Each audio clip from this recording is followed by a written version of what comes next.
लोगों ने हुसैनियत को बहुत सस्ता कर दिया। अगर डोरे कड़े और कलर के कपड़ों का नाम हुसैनियत होता या चंद महफिलों का नाम हुसैनियत होता, फिर तो पूरी दुनिया हुसैनियत की तरफ आ जाती। हुसैनियत इतनी आसान तो नहीं है ना। उस दौर में भी 22,000 का लश्कर अलग खड़ा है और 72 नफूस अलग खड़े हैं। इससे पता चला हुसैनियत आसान नहीं है। अब अपने आप में डूबकर सोचो, क़यामत के दिन अल्लाह अकबर किसके साथ उठोगे? मेरी कौम के वो जवानों जो अपनी रातों को गंदी फिल्मों के साथ जो है वो अल्लाह अकबर जहन्नम के अजाब को कबूल करते हुए, खुदा के चैलेंज से न डरते हुए, नरम नरम गद्दों पे लेटकर अगर जिना के मनाजिर देख रहे हो, तो मैं यहाँ उलमा मौजूद है, एक बात अर्ज करूं कि यजीद भी तो कहीं फिर ऐसा काम करने वालों से इस मामले में 2 कदम पीछे नजर आ रहा है। और मेरी कौम के वो जवान जो अपने आप को हुसैनी कह रहे हैं, वो इस मामले के अंदर, इस मामले में कह रहा है, क्या वो यजीद से 2 कदम आगे नजर नहीं आते? अल्लाह बताओ तो सही। शहजादे रसूल से मोहब्बत का दावा, और कोई मुसलमान ये तसव्वुर कर सकता है कि वो जिना के अड्डे पे जाए? वो जिना जिसके बारे में अल्लाह के रसूल सल्लल्लाहु अलैहि वसल्लम गैब नबी ने फरमाया कि क़यामत के दिन जानियों को आग के कपड़े पहनाए जाएंगे, आग का कुर्ता पहनाया जाएगा और उनकी शर्मगाहों पर जहन्नम की आग भड़काई जाएगी। फिर उसके बाद दूसरी चीज शराब को लेने, नशा को लेने। अल्लाह अकबर, 16-16, 17-17 साल के लड़के आज हमारे नशा की तरफ जा रहे हैं। और अल्लाह अकबर, नशा की तरफ जो चीज ले जा रही है, मुझे ऐसा महसूस हो रहा है कि हुक्का जो है वो इंसान को नशे की तरफ तेजी के साथ ले जा रहा है। मैं हुक्के पर कोई हुक्म तो नहीं लगा रहा हूं, वैसे कहीं कोई मैं मुफ्ती भी नहीं हूं कि मैं हुक्के पर कोई हुक्म लगाऊं। हुक्म बयान करना मेरा काम नहीं। मैं एक छोटा सा तालिबे इल्म हूं। इस्लाह मुआशरा की महफिल में सिर्फ दिल का दर्द लेकर के आया हूं। इब्तिदा हुक्के से होती है, हुक्का तो कोई हराम नहीं। इस तरह की लोग बात करते हैं, फिर धीरे धीरे सिगरेट पर आते हैं और सिगरेट के अंदर फिर क्या क्या लगा के पिया जाता है, मुझसे ज्यादा आप लोग जानते हैं और आप लोगों से ही हम तक बातें पहुंचती है। और फिर धीरे धीरे इंसान एमडी का, नशे का और खुदा जाने किस किस चीज का आदी हो जाता है। आपसे पूछता हूं, यजीद भी नशा कर रहा है, आप भी नशा कर रहे हैं, और यजीद के और आपके नशे में फर्क क्या है? अल्लाह अकबर, शायद यजीद ने एमडी वगैरह को ख्वाब में भी नहीं देखा होगा। अल्लाह अकबर, अंदाजा फरमाए किस तरफ जा रहे हो। अल्लाह अकबर, इमाम आली मकाम अला जद्दी वाली सलाम के सामने ये चैलेंजेस थे। आप अपनी कौम को जराइम से बचाना चाहते थे, आप अपनी कौम को गुनाह से बचाना चाहते थे। जानते हैं अल्लाह के रसूल सल्लल्लाहु अलैहि वसल्लम ने बस्तियों के उजड़ने और घरों के उजड़ने के लिए जो बात बयान फरमाई है, उसको दिल के कानों से सुने। अल्लाह के गैब दा नबी सल्लल्लाहु अलैहि वसल्लम इरशाद फरमाते हैं, रातों को कुछ लोगों के मकानात खुद ब खुद जमीन में धंस जाएंगे, जमीन के अंदर जो है जमीन बोस हो जाएंगे। आप कभी सुनते हैं ना कि फला बिल्डिंग गिर गई, फला बिल्डिंग जमीन में दफन हो गई। मैं ये नहीं कहता कि सब इसी वजह से होती है, लेकिन अल्लाह के हबीब गैब दा नबी सल्लल्लाहु अलैहि वसल्लम घरों के उजड़ने के, घरों के जमीन बोस होने के असबाब क्या बयान करते हैं। लोग कहते हैं हमारे घरों पर ये चल रहा है, वो चल रहा है। मैंने कहा जो चला रहे हैं हम उनके भी साथ नहीं है, लेकिन अपना करतूत भी तो देखो। कुरान कहता है वमा असाबकुम मिन मुसीबतिन फबिमा कसबत ऐदीकुम, कि तुम पर जो भी मुसीबत आती है वो तुम्हारे किए धरा है, वो तुम्हारे बुरे अमाल का नतीजा है। अल्लाह अकबर, क्या हुआ? आका इरशाद फरमाते हैं सल्लल्लाहु अलैहि वसल्लम कि कुछ लोगों के मकान रातों रात जमीन पे गिर जाते हैं, जमीनों में धंस जाते हैं। सहाबा ने पूछा या रसूल अल्लाह, उसकी वजह क्या है? आका फरमाते हैं 2 गुना जब घरों के अंदर किए जाते हैं, 2 गुना जब इमारतों के अंदर किए जाते हैं, तो घरों को जमीन में धंसा दिया जाता है, घरों को जमीन बोझ कर दिया जाता है। पूछा या रसूल अल्लाह वो क्या है? फरमाया एक मौसीकी है, म्यूजिक है। जिस घर में म्यूजिक बजता है और जिस घर में शराब पी जाती है, रातों रात उन घरों को जमीन में धंसा दिया जाता है। अब आप मुझे बताओ, कानों में ईयरफोन लगाकर रातों के 3-3, 4-4 बजे तक म्यूजिक सुनने वालों, क्या तुम्हें अपने घरों से प्यार नहीं है? तुम्हें अपने घरों से मोहब्बत नहीं है? तुम्हें अपने घरों से उल्फत नहीं है? और फिर अल्लाह के हबीब अलैहिस्सलाम फरमाते हैं, जिसने दुनिया में शराब का एक घूंट पिया और तौबा नहीं की, जब वो मरेगा तो मरने वक्त उसकी जबान पे कलमा जारी नहीं होगा, वो कलमे से महरूम रहेगा। और यहां तक के हजरत मालिकुद्दीनार फरमाते हैं, मैंने कई नशा करने वालों को कुफ्र पर मरते देखा है। अल्लाह अकबर। हजरत उमर इब्न अब्दुल अजीज कहते हैं, मैंने कई नशा करने वालों को कुफ्र पर काफिर होकर मरते देखा है। अल्लाह के बंदो जरा गौर तो करो। फिर तीसरी चीज लेते हैं नमाज के हवाले से। 95% लोग नमाज नहीं पढ़ते हमारे माशरे का, और लोग आसानी से कह देते हैं मौलाना हमें टाइम नहीं मिलता। बल्कि आशूर के शब्द में भी, जिसमें जुमेरात ही को जंग हो रही थी करबला की, अक्सर मौर्रिखीन कहते हैं जुमरात कोई जो है वो जंग का आगाज कर दिया था। इमाम पाक ने पूछा गाजी अब्बास से, अब्बास क्या कर रहे हैं ये लोग? कहा वो तो जंग शुरू करने की बात करते हैं। कहा उनसे कह दो कि हमें नमाज बहुत पसंद है, हमें तिलावत बहुत पसंद है, हमें गिरिया अल्लाह के लिए करना बहुत पसंद है, जिक्र अस्कार बहुत पसंद है। वो जंग तो होनी है, लेकिन एक रात की वो हमें मोहलत दे दे, ताकि आने वाली रात शबे आशूर है, उसमें हम अल्लाह की इबादत करें, गिरिया वजारी करें। आपसे पूछता हूं, इमाम तो मोहलत ले रहे हैं इबादत के लिए, और अल्लाह रब्बुल इज्जत ने हमें पूरी जिंदगी दी है, इबादत की तरफ नहीं आते। कितनी सादगी से इंसान कहता है मौलाना टाइम नहीं मिलता। मुझे बताओ, हमसे बढ़ करके मक्र कौन कर रहा है? हम कहते हैं टाइम नहीं मिलता। अगर तिलावत के लिए टाइम नहीं है तो घंटों घंटों व्हाट्सएप पर वक्त के लिए कैसे टाइम मिलता है? अगर अल्लाह की इबादत के लिए टाइम नहीं है तो फेसबुक पर, यूट्यूब पर घंटों गुजारने के लिए टाइम कैसे मिलता है? दोस्तों के साथ गपशप करने के लिए टाइम कैसे मिलता है? याद रखिए अल्लाह के बंदो, कब तक अय्याशियां करते रहोगे? कब तक जराइम करते रहोगे? कब तक खुदा के गजब को चैलेंज करते रहोगे? कब तक अल्लाह के अजाब को दावत देते रहोगे? कब तक खुदा के अजाब से गफलत बरतते रहोगे? याद रखना, अल्लाह ने किसी को बहुत लंबी उम्र हमेशा के लिए नहीं दी है। आखिर मौत है मौत, आखिर मौत है मौत। जब उसने महबूबों को मौत दी है तो फिर मरदूदों का क्या हाल होगा? जब उसने मुकर्रबीन को मौत का मजा चखाया है तो दूर रहने वालों का क्या हाल होगा? याद रखना, जिस दिन रूह का रिश्ता जिस्म से टूट जाएगा, उस दिन सिवाय पछतावे के कुछ हाथ नहीं आएगा।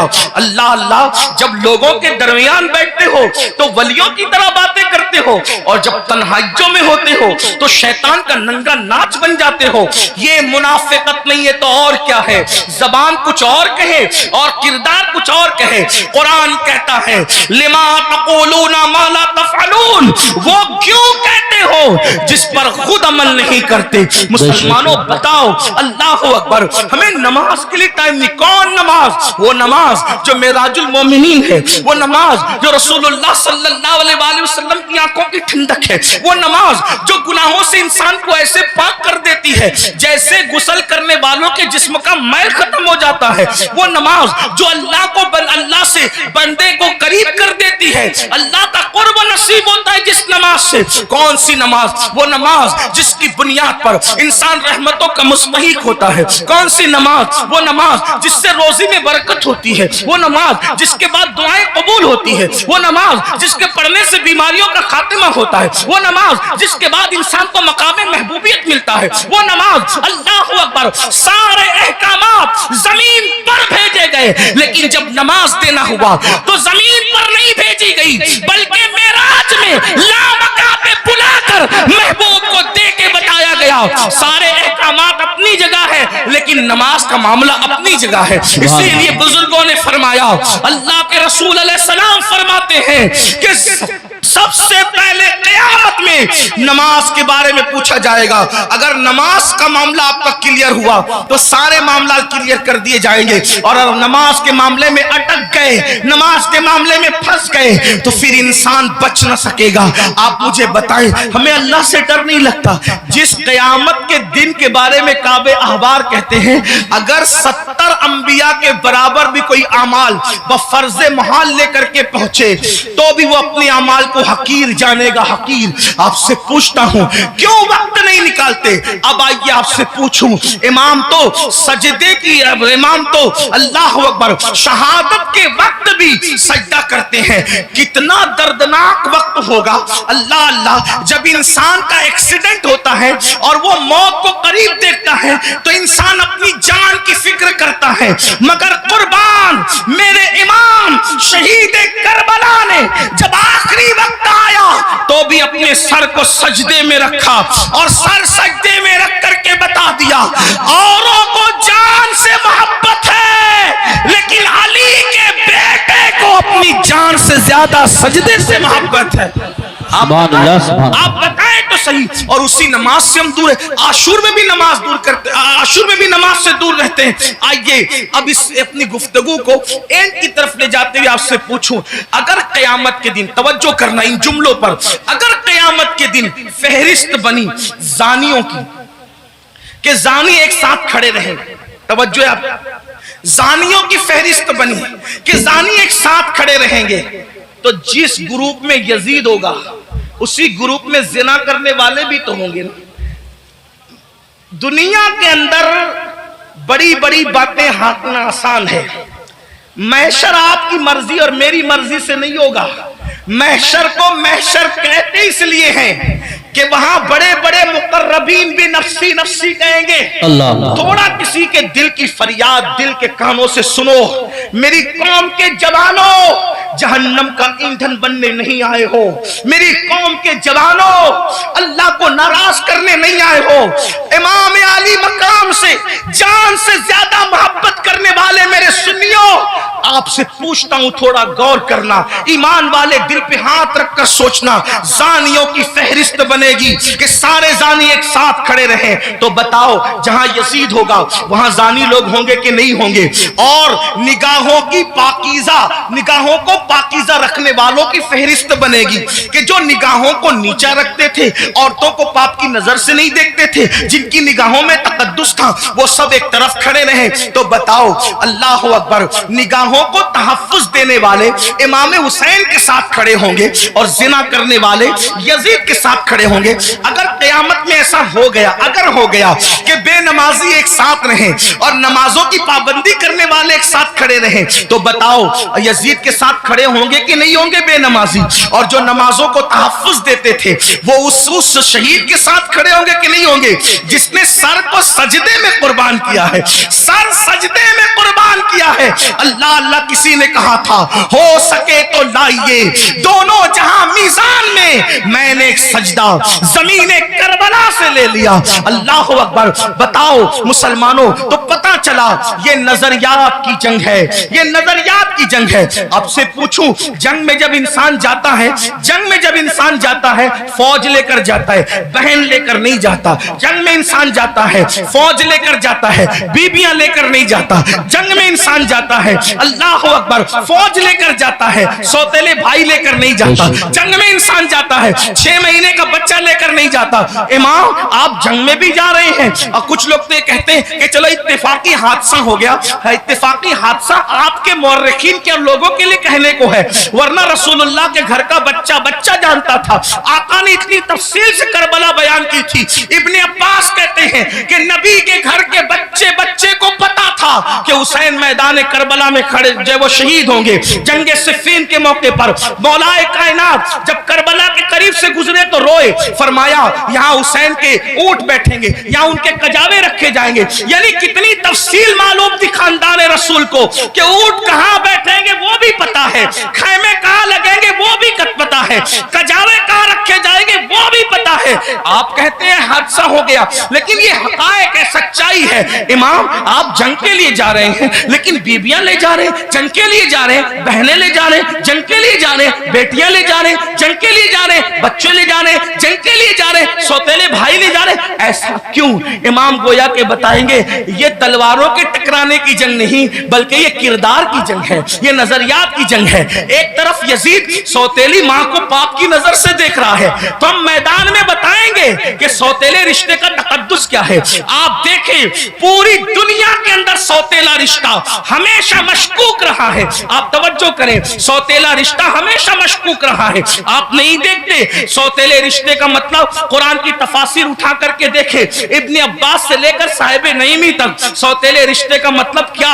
हजरत याकूब अलैहिस्सलाम की बीवी जो हजरत यूसुफ अलैहिस्सलाम की सौतेली मां है, अल्लाह अकबर, वो अपने बेटों को बता रही है, अल्लाह अकबर, के तुम्हारे सौतेले भाई ने ये ख्वाब देखा है। इसी तरह है ना, सौतेले भाई हाथ का पानी छीन करके जमीन पे डाल रहे हैं, सौतेले भाई हाथ की रोटी छीन करके कुत्ते को डाल रहे हैं, सौतेले भाई मार पीट करके कुएं में फेंक रहे हैं। यही तो सौतेला रिश्ता लोग जानते हैं। मगर कुर्बान जाए, इमाम आली मकाम सौतेले भाइयों को करबला में ले जाकर और फिर उनकी वफा का इजहार करके बता रहे, आखिरकार इमाम हुसैन ने सौतेले भाइयों के साथ सुलूक क्या किया होगा कि सौतेले भाई अपनी जान से ज्यादा अपने सौतेले भाई से प्यार कर रहे हैं। कोई किसी पर यूं तो नहीं मरता, कोई किसी से यूं तो प्यार नहीं करता। अब आपसे पूछता हूं, हुसैन पाक का सौतेला भाई सबसे ज्यादा मोतबर बावफा है, जिसे दुनिया गाजी अब्बास के नाम से जानती है। आपसे पूछता हूं, वफा का दूसरा नाम अगर करबला के बाद हमसे कोई पूछे तो हम हजरत गाजी अब्बास का नाम लिया करते। शिमर ने अल्लाह अकबर रिश्तेदारी की वजह से हजरत अब्बास को अमान लिखी, उनके भाइयों को अमान लिखी, तो हजरत अब्बास ने कहा, शिमर तुझ पर भी लानत है और तेरी अमान पर भी लानत है। वल्लाह तूने नबी के शहजादे को अमान नहीं दी, उनको काटना चाहता और हमें बचाना चाहता है। हुसैन के बाद जिंदा रहने को हम पसंद ही नहीं करते। ये एक सौतेले भाई का जज्बा। अब आपसे पूछता हूं, अगर आप करबलाई है, अगर आप हुसैनी है, तो इस मजमे में अपने दिल में सोचो, आपके सगे भाई के साथ आपका सलूक क्या है? करबला सिर्फ काले कपड़ों का नाम तो नहीं है ना पहनने का। करबला सीना पीटने का नाम नहीं। हमारे दरमियान करबला उसवे मुस्तफा की तफसीर का नाम है।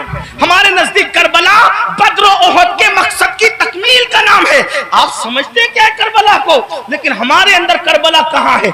हमने रस्मी और इसमी करबला को तो देखा, हमने हकीकत करबला को नहीं देखा। बताओ आप और हमारा जज्बा भाई के बारे में क्या? यही ना, उसका खेत हड़प कर लिया, उसका हिस्सा हजम कर लिया, उस पर केस कर दिया, उसके खिलाफ खड़े हो गए, उसकी बेटी को अच्छे रिश्ते आते तो आपको पसंद नहीं आता, आपको हजम नहीं होता। बताएं तो सही, उसके घर में बेटे ही बेटे पैदा हो तो आपको तकलीफ होती है। ये आपका मामला सगे भाई के लिए, और वहां सौतेले भाई के साथ अंदाज क्या है? सरकार गाजी अब्बास के साथ देखें। फिर उसके बाद इमाम अपनी बहन को करबला में लाए। जब इमाम किसी की कोई बात नहीं मानते, तवज्जो करना, जब इमाम किसी की कोई बात नहीं मानते तो सैयदा ज़ैनब खड़ी होकर कहती है, भैया ये कर लो, भैया ये कर लो। बहन की कोई बात नहीं टलती। गोया कि हुसैन बता रहे वहां बहन का कोई तकद्दुस नहीं है, और यहां बहन के तकद्दुस का आलम यह है कि बज़ाहिर अगर हजरत इमाम के अपनी फिक्र के खिलाफ बहन बात कर रही है तो इमाम उसको ही मानते नजर आ रहे। किसने नहीं कहा था कि अली असगर को ले जाएं और यजीदियों से कह के पानी पिलाते? इमाम ने सबको मना किया, लेकिन जब बहन आई और बहन ने कहा मेरे लिए चले जाएं, मैं कह रही हूं आप चले जाएं, तो मौर्रिखीन लिख रहे हैं बहन की बात मानकर इमाम यजीदियों की तरफ जाते हुए नजर आते हैं। हालांकि ये इमाम पाक रज़ी अल्लाह तबारक व तआला की शान है कि यजीदियों के हाथों से उनके शहजादा वाला तबार ने पानी नोश नहीं फरमाया, वो तो शहीद हो गए। लेकिन आपसे पूछता हूं, बहन के बारे में इमाम आली मकाम का हाल ये, बीबियों की मौजूदगी में क़यादत का झंडा खानदान नबुव्वत का किसी के हाथ में देते हैं, बेटियों की और बीबियों की मौजूदगी में उसको बहन कहते हैं। बताओ, इमाम तो बहन से इतना प्यार करते हैं, हमारा और आपका बहनों के साथ क्या ताल्लुक है, हमारा और आपका बहनों के साथ क्या रिश्ता है? आप बताएं मुझे। अगर बहन घर आ जाए 4 बच्चों को लेकर तो भाई और भाभी बात करते हैं, खिलाएंगे कहां से? हैरत की बात यह है, जिस कौम की सोच फिक्रे हुसैन से इस कदर गिर जाए, फिर क्या उस कौम के लिए ये ना कहा जाए कि वो नाम के लिए तो हुसैनी बनी है लेकिन अफकार के एतबार से वो कहीं ना कहीं यजीदियत का शिकार है। मेरे आका सल्लल्लाहु अलैहि वसल्लम के दीवानों, जानते हैं बहन का मकाम क्या है, बहन का मर्तबा क्या है? और ये अल्लाह के रसूल अलैहिस्सलाम से सीखा। आका अलैहिस्सलाम की कोई हकीकी बहन न थी, लेकिन जब जंगे हुनैन के मौके पर अल्लाहु अकबर, हुनैन के अंदर वाफर मिकदार में, कसीर मिकदार में जो वो गनीमत का माल आया, तो उस वक्त तो एक खातून आई और आने के बाद कहा, ए मोहम्मद, मैं आपकी बहन हूं, मैं आपकी बहन हूं। हुजूर अलैहिस्सलाम को उस बहन से जुदा हुए तकरीबन कमोबेश आधी सदी बीत चुकी थी। अल्लाह के हबीब अलैहिस्सलाम ने कहा, तुम मेरी बहन हो, नाम क्या है? कहा, मेरा नाम शैमा है, मैं हलीमा की बेटी हूं। आका अलैहिस्सलाम ने फरमाया, शैमा को तो जानता हूं, हलीमा को भी जानता हूं, मेरी वो माँ है, रजाई माँ, लेकिन शैमा तुम मेरी बहन और तुम ही हो, इसकी निशानी तुम्हारे पास क्या है? अल्लाह, क्या निशानी है मुझे